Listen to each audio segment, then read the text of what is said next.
Hi everyone, जय हिंद, जय भारत, जय माता दी। दोस्तों, आज का वीडियो बहुत इंपॉर्टेंट है क्योंकि मैं बात करने वाला हूं कि एनडीए 1 2023 का एग्जाम पैटर्न क्या है रिटर्न का। राइट, बहुत बहुत इंपॉर्टेंट। अगर सोच रहे हो 16 अप्रैल की डेट है तो तैयारी यहीं से शुरू होती है। तो देखते हैं बच्चों, सबसे पहली बात, दो पेपर होते हैं रिटर्न में। एक होता है मैथ्स का 2.5 घंटे का पेपर और एक होता है जनरल एबिलिटी का 2.5 घंटे का पेपर। मैथ्स के पेपर में जहां 120 क्वेश्चन आते हैं, वहीं जनरल एबिलिटी के पेपर में 150 क्वेश्चन आते हैं। वहीं जहां पर मैथ्स का पेपर टोटल 300 मार्क्स का है, जनरल एबिलिटी का पेपर 600 मार्क्स का है। वहीं जहां पर मैथ्स के एक क्वेश्चन के सही होने पर 2.5 मार्क्स मिलते हैं और गलत होने पर 1/4 नंबर कट जाते हैं, सो अराउंड 0.833 मार्क्स कट जाते हैं। वहीं जनरल एबिलिटी में सही होने पर 4 नंबर मिलते हैं और गलत होने पर 1 नंबर कट जाता है। ये बहुत इंपॉर्टेंट चीज़ है बच्चों जाननी। दूसरी बात, अगर मैथ्स का कट ऑफ क्लियर नहीं करोगे तो ये पूरा पेपर जय माता दी है, आपका जनरल एबिलिटी का पेपर कोई देखेगा भी नहीं। ये चीज भी आपके लिए समझनी बहुत जरूरी है। और मैथ्स का लेवल एक अच्छे खासे लेवल पे आता है। इसी बात पे आगे बढ़ते हैं बच्चों। ये देखिए, मैथ्स के अंदर 4 चीजें आपको बहुत ध्यान रखनी है। पहली बात है फॉर्मूले। एक अलग नोटबुक बनाओ, फॉर्मूलों की जो फॉर्मूले क्वेश्चंस में आ रहे हैं आपको लगता है इंपॉर्टेंट है, उस नोटबुक में लिखो। पहली important, practice as many questions as possible.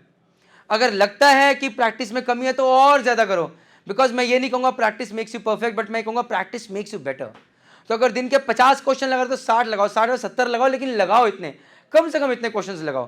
किताबें बहुत सारी हैं, बट एनसीईआरटी किताब लगी होनी चाहिए, आरडी शर्मा लगी होनी चाहिए, पाथ फाइंडर अरिहंत की लगी होनी चाहिए। This is very very important. उसके बाद रिवीजन।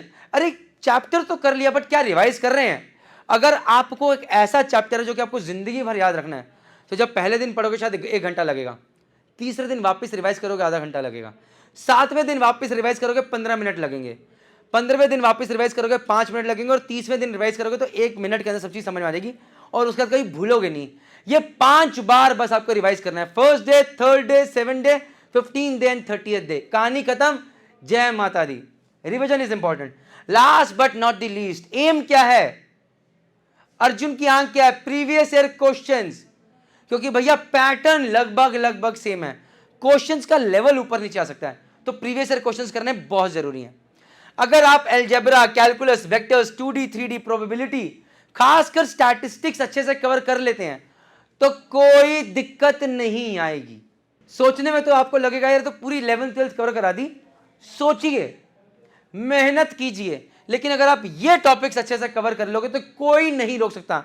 कट ऑफ 300 में से 120 के ऊपर जाता है, बट एक कट ऑफ एक बहुत ही डायनेमिक चीज है। पेपर जितना आसान आएगा कट ऑफ उतना बढ़िया ऊपर जाएगा, पेपर जितना मुश्किल आएगा कट ऑफ उतना नीचे आएगा।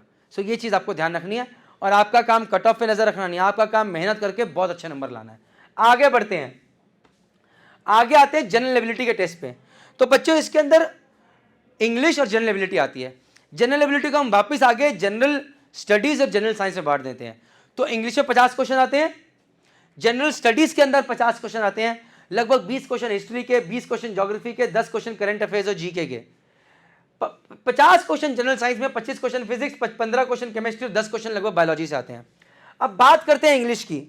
इंग्लिश के अंदर antonyms, synonyms, idioms and phrases, fillers, cloze test जो कि ग्रामर का पार्ट है, find spotting the errors, rearrangement sentences, उसके अलावा कॉम्प्रीहेंशन, ये सब चीजें आती हैं। प्रीवियस ईयर क्वेश्चन देखोगे सारे आइडियाज मिलेंगे। करें कैसे? पहली बात तो द हिंदू को अपने जीवन का पार्ट बना लो।